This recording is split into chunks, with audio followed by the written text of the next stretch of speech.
NATO, organisasi antar negara yang satu ini selalu saja jadi perbincangan dalam beberapa waktu terakhir.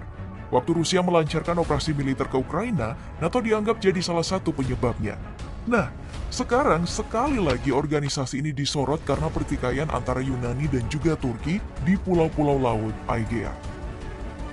Dalam masalah wilayah ini, NATO dianggap lepas tangan untuk memediasi kedua negara yang sama-sama merupakan member NATO ini. Dalam pertikaiannya dengan Yunani ini, Turki dianggap lumayan pede karena mereka memang punya alutsista yang mumpuni dibanding dengan Yunani. Hal ini bisa dilihat mulai dari Angkatan Darat Turki.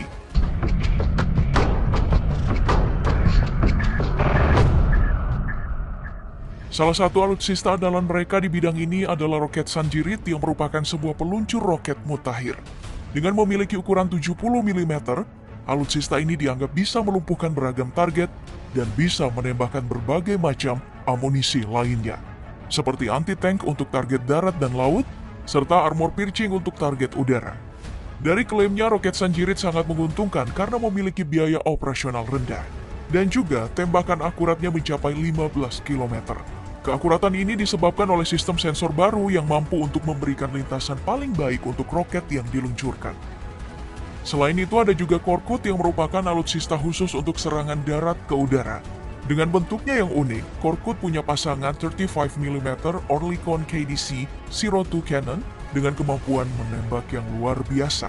Dalam 1 menit, senjata ini bisa memuntahkan 1.100 peluru dan mencapai jarak 4 km. Dilengkapi dengan radar terbaru yang bisa mendeteksi target hingga 70 km, Korkut ini dipercaya menjadi salah satu mimpi buruk terbaru untuk jet tempur dan juga helikopter serang. Membahas alutsista darat dari Turki, kita juga tidak boleh lupa dengan keberadaan tank tempur utama mereka, yaitu Leopard 2 Altay Tank. Senjata utama dari tank ini adalah 120 mm smoothbore gun seperti tank utama pada umumnya. Tapi jangan salah karena Turki melengkapi senjata ini dengan bahan terkuat di bumi, yaitu tungsten. Teknologi yang digunakan diberi nama Explosion Suppression System yang memungkinkan tembakan senjata ini lebih kuat, namun daya rusak pada tank itu sendiri mengecil.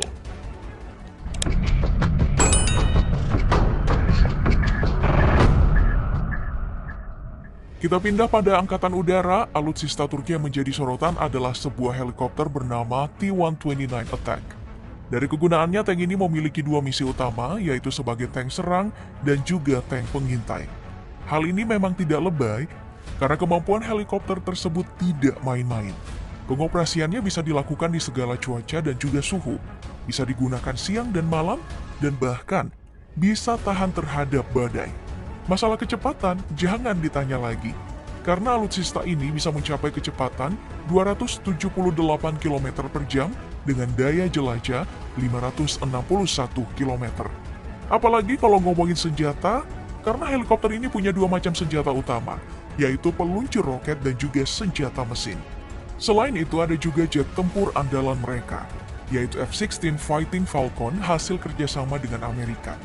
Sebagai jet tempur, kemampuan terbangnya bukan main-main. Kecepatannya bisa menembus 2.121 km per jam, ketinggian hingga 18.000 meter, jarak tarung hingga 546 km. Seperti kebanyakan jet tempur, F-16 meluncurkan misil sebagai senjata utama. Nah, bedanya F-16 membawa misil terbaru dari Turki, yaitu SOM-J Cruise Missile. Misil ini memiliki fungsi utama dalam melakukan bombardir pada target darat dan juga laut, seperti pangkalan militer hingga pesawat induk. Dengan kecepatan yang mencapai 402 km per jam, dengan jarak tempuh hingga 240 km. Misil ini bisa dengan mudah mematikan kekuatan militer strategis dari lawan mereka. Angkatan Udara Turki juga memiliki drone tanpa awak yang juga tidak boleh lolos dari pembahasan, yaitu Bayraktar TB2 UCAV. Drone ini diklaim sebagai solusi utama bagi dunia militer zaman sekarang karena bisa melakukan beragam hal tanpa harus mengorbankan manusia seperti pilot. Hal ini disebabkan kendali dan juga monitor drone ada di pangkalan militer. Salah satu misi penting yang bisa dilakukan drone ini adalah pengintaian yang dipermudah dengan kemampuan terbangnya. Kecepatannya bisa mencapai 220 km per jam, ketinggian 5.500 meter, dengan lama terbang 27 jam non-stop. Untuk misi bombardir sendiri, drone ini bisa dipersenjatai dengan berbagai macam hal, seperti MAM Guided Bomb, Rocket Sun anti-tank misil, hingga AGR-20 yang jadi senjata bombardir utama dari Turki.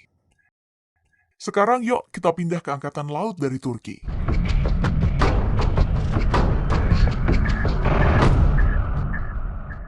Di bagian ini ada kapal selam Type 209, di mana kapal selam ini memang tipe lama dari buatan Jerman, tapi jangan salah, karena senjata utamanya sudah diperbaharui menggunakan harpun 533 mm untuk menembakkan segala jenis amunisi. Contohnya seperti torpedo Mk-48 milik Amerika, dan juga harpun UGM-84 anti-tank ship missile. Amunisi ini diklaim bisa menghancurkan kendaraan lapis baja, hingga mampu menenggelamkan kapal induk. Selanjutnya ada lagi alutsista lain bernama Milgem. Fokus dari alutsista ini adalah menjadi anti kapal selam. Namun meskipun secara spesifik alutsista ini digunakan untuk mendeteksi dan menyerang kapal selam, pemerintah Turki mengklaim kalau alutsista mereka ini serba bisa. Bisa digunakan untuk pengintaian atau mata-mata, penyerangan, hingga dijadikan baris depan dalam pertahanan laut Turki. Ini bisa jadi salah satu kapal paling komplit di dunia militer.